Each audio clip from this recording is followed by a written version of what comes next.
Hello, 2021. But welcome to the Bomb Squad, where we appreciate the underappreciated. And this is our first episode of 2021. And I'm proud to announce that our little film, The Empty Space, managed to beat out Sky Sharks, the zombie shark movie, to win Best of the Fest at its first festival, the Sacramento Horror Film Festival. And yeah, that's pretty awesome. Me and Josh both worked on it. It stars Valerie Eileen. But we just won. It's very exciting. And we're talking about the action adventure film, The 13th Warrior, starring Antonio Banderas. So The 13th Warrior is a story of, well, because it stars a real person, but essentially he's an Arabic, he's an ambassador from Baghdad who gets sent to go, kind of reach out to other cultures. And he winds up kind of falling in with these Viking warriors who get summoned to go solve a problem. And he goes with them, and it's basically like this monster, this unseen monster is attacking this kingdom, and they need this Viking group to help them out. It's basically the retelling of the story of Beowulf, but without any of the magic necessarily. That's basically the plot. Okay, yeah. It came out in 1999. It flopped super hard, apparently. Oh, it was directed by John McTiernan, but we'll talk about whether it really was in a bit. It was based on a book called Eaters of the Dead by Michael Crichton, but we'll talk about whether there really was in a little bit. And it was a huge bomb. It was made for 160, and it made $60 million. And it's been, I don't know if it's been forgotten, but nobody ever talks about it. Also, so apparently it had a very troubled production. It actually caused Omar Sharif to quit making movies altogether. He's famously from Lawrence of Arabia, and this was his last film. And according to rumors, John McTiernan made the film, and then it got such bad audience scores on their viewings. They brought in Michael Crichton to re-edit the film. He did a new score. He redid the ending. He basically redirected the film, which is why the budget, it was originally supposed to be a $60 million budget, and it ballooned to $160 million. And it had that is weird, by the way. That it was, I know Michael Crichton wrote the book, but it's weird that they would bring him in to direct the movie, because I was like, oh, does he direct a lot of movies? And I looked him up and I'm like, not really. This is the only one I've heard of that he's done, Oh, hey, the director of Die Hard's not working out. Let's get John Grisham to finish this for. Michael Crichton wrote Jurassic Park, and that's the biggest hit of all time. Let's just get him to direct. It's well, again, not only that, but if you read the book to Jurassic Park, they're not the same at all. But who cares who directed it, because I love this movie. Yeah, it's good. It's a good movie. Okay, so let's get into it. Let's jump into it. Antonio Banderas, he's on his way to his assignment when he runs into these Northmen. They're a tribe, and they're trying to figure out who their new king is. And then a person, another ship shows up in the middle of the night. His father's kingdom is under attack. They ask for help, and then they talk to a witch, and the witch says they need 13 warriors. And so people start volunteering. And the last warrior has to be someone who's not from the north. The 13th man must be no Northman.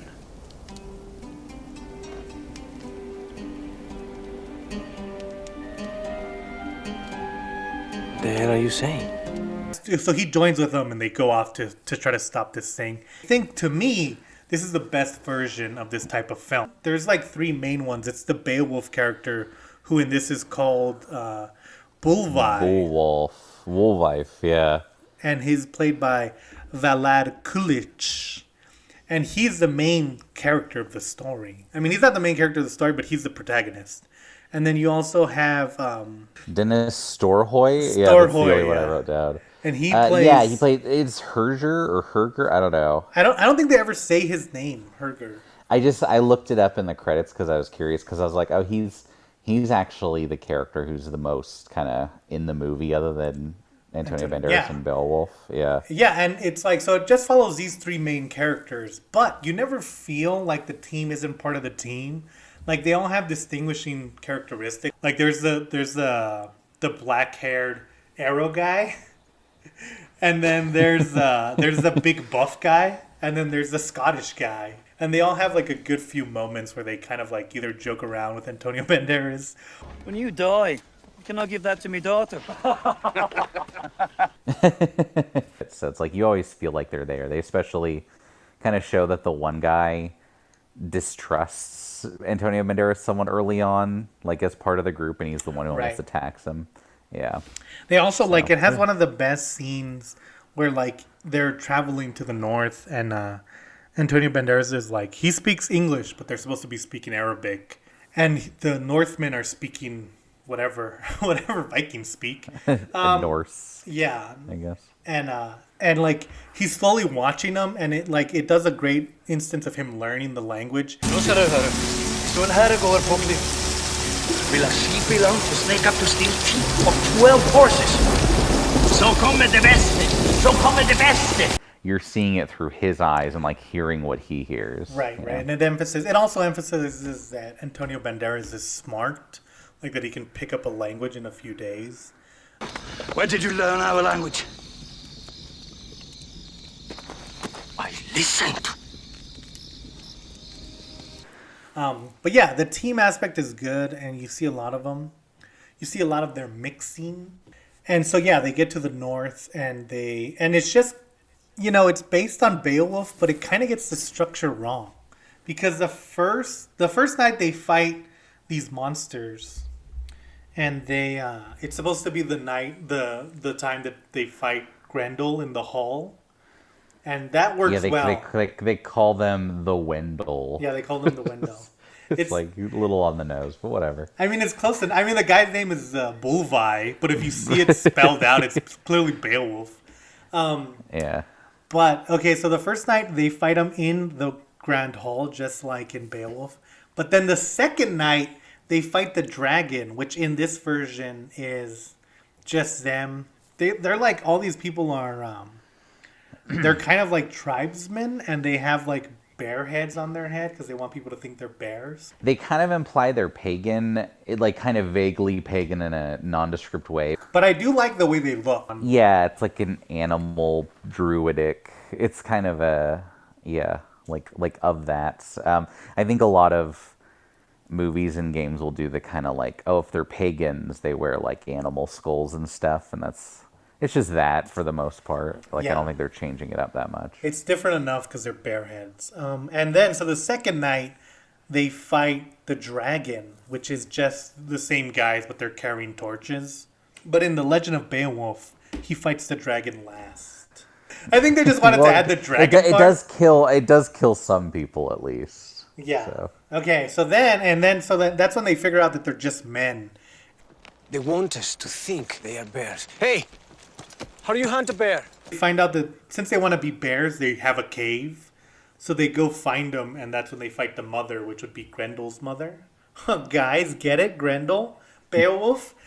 Well, I think what I was going to say is it's funny if you think about it, because in that structure, like, yeah, they kill Grendel's mother, the Wendell's mother, and then Beowulf is poisoned by her, though, and getting, like, sicker and sicker. So then and as you were saying, like, oh, they get the structure wrong, I was thinking, why didn't they just have the dragon be the last thing they use? Like, it would have made so much more sense to just have that be their big final, like, attempt, because their final attempt is kind of the same, but without the dragon. Yeah. It's almost you exactly know? the same scene, but without the dragon. It's stranger to me that the dragon is the Yeah. midway point versus. And I like the idea that the dragon is fire, and they could have done something like that. Because, yeah, they kill Wendell's mother, and Beowulf is, like, attacked by poison. It's like she Right. had a poison and she, like, dagger, I stabbed him, believe, so he's right? slowly dying of poison. Yeah. And then they know that the leader's going to come to get revenge. And so they all go outside, and Beowulf joins them, but he's, like, clearly damaged. And then they attack, but, like, yeah, it's, like, over in, like, 5 seconds.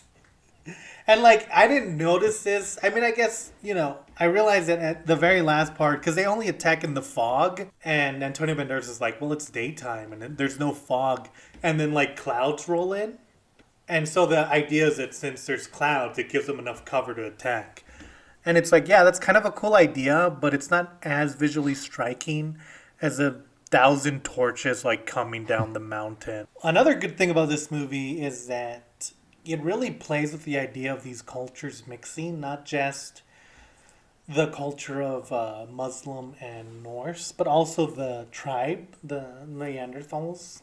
There's when Antonio Banderas gets there, they spend the night, and then they see a little kid, and he's like standing at a ship, and he goes up to Omar Sharif, who's the translator, and he's like, "Why is that kid just standing there?" And he's like, "Oh, because he came last night in the fog." Apparently, they find dangerous things, spirits in the mist. The boy was being polite, giving them time to decide if he's real. And like that's it. That you just learn that little tidbit, Yeah. and then it goes on. And there's like the other scene, which is played for laughs, but it's still interesting, where they're all like washing themselves. Yeah, in the same bowl, and they're passing it. It's just it was water, but they've all like spit in it and like rub their face in it, but they're passing it around to Yeah, use like communally. and it's just kind of like, yeah, this is how different they are. Which is interesting because like a lot of times, and maybe it's another reason I like this movie, is because this is one of the few movies where you see Muslim culture displayed as like being lavish and being like, well, it's one of the first movies I saw for sure, being lavish and being like they're almost viewed as not feminine, but like they take baths and they smell nice, as opposed to the North people who are washing themselves in the same. And I think, yeah, they practice like proper hygiene. yeah, and I think for that it's era. actually Yeah. in real life, it was Eben who kind of introduced that way of living to the Vikings, because now you realize that the Vikings were actually clean, and all the stories of them being dirty were made up by Roman propaganda. And so, like, yeah, you see a lot of the different cultures. They even explore the culture of the tribe. Like I said, you see that it's like a two-headed snake, where you have the mother of the Wendell and you have the leader of the Wendell, and they act differently, but they're both in charge. And then you see you see their homes, you see their gods and how they react to things, which I think is interesting. I think it's interesting that even though they're monsters who you don't even have speech that anyone can understand, you still see enough of their culture and learn enough about them that they're not just faceless demons, even though they should be. They do tricks, yeah, and they do, yeah, like they do a good job of, even when they attack and some of them die, they'll like carry Yeah. their dead away. They carry them on. They must have. They are demons. So it's like you think they're ghosts, and they have all sorts of like reasons, like it's like they believe that they're monsters almost. You see, like you learn so much about these guys, despite the fact that like none of them have a speaking role, obviously, and none of them like there's no like even the leader that they kill at the end. The only reason you find out who the leader is because he attacks Beowulf, and he's surrounded by 3 other horses. But it's not like I always think of American Sniper, where they gave him like the Muslim sniper to be his like Red Skull bad guy. Like it's respectful of each different culture in a way that not a lot of movies are. I mean, the best scene in the movie is at the end, because Antonio Banderas like takes off his shoes right before the final battle, and he says a Muslim prayer, and then Bolvi says the Viking prayer. It's like he has this begrudging respect from them that he like kind of earns throughout the movie, like, and it kind of happens in the way you'd expect, where he starts disgusted, but then he kind of realizes like, oh, they're not just like dumb barbarians, like there's like something to this. So it's almost like even when he's giving the prayer at the end, like aside his like brother now, that's like it's almost like Viking in spirit. Like he essentially is like praying to die Right. well, like gloriously, which is what the Vikings like were praying Yeah. for too. And so, yeah, like the prayer at the end kind of comes full circle, where it shows that Antonio Banderas has kind of realized not that he wants to die, but more that there are bigger things at play sometimes. Yeah, that he doesn't Right. mind if he dies as long as he goes out like doing the right thing. I think he even says, I have squandered my days with plans of many things. This was not a man then. But at this moment, I beg only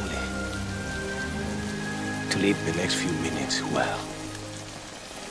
Those where it's like, oh, I spent so long thinking I would just be this like kind of proper like ambassador that I never considered I would actually want to be here, like dying Yeah. in battle. You know, it's cool. But my point is that I honestly don't understand why people don't like this movie or why it's not more enjoyed, because it's so good. Like, I could watch this movie all the time.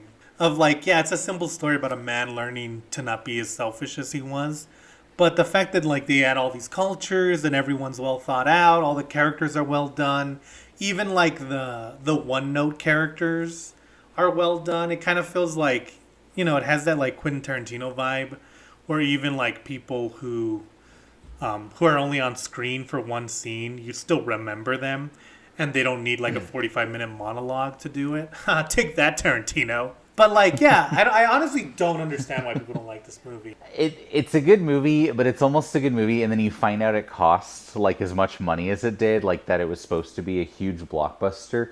You're like, oh, I thought this was like a Hellboy style shot under budget for $30,000 that like just didn't like got too quiet of a release. I didn't think this was supposed to be like a Batman big. I do agree you that know? there was no way this was going to make $250 million or whatever. Especially pre Lord of the Rings, because I think Lord of the Rings also came out in 1999. I think if you like medieval movies, you'll definitely like this movie. Check it out. And also, that brings me to my final point, that this week starts our first our first couple of episodes of theme episodes. Dun, dun, dun, dun, theme episode. That's a bomb squad. Our theme for the next couple of episodes is going to be medieval movies, because we feel like there's a lot that we can talk about that are also good and bad. What genre of film has more duds than medieval movies? We'll be forced to find the good in them. Come back next week when we talk more medieval times. We're gonna Renaissance. Oh wait, you didn't say what the next movie. Yeah, is, because I don't. Because I know that there's I haven't picked the next movie, but it's gonna be something, and we're gonna say whether it's bad or whether it's Renaissance fair. Welcome back to the Bomb Squad, bitches. All right, that was. They probably never left. That was it, or they probably haven't come. We'll see you guys next time. Bisers. That's how I say it now.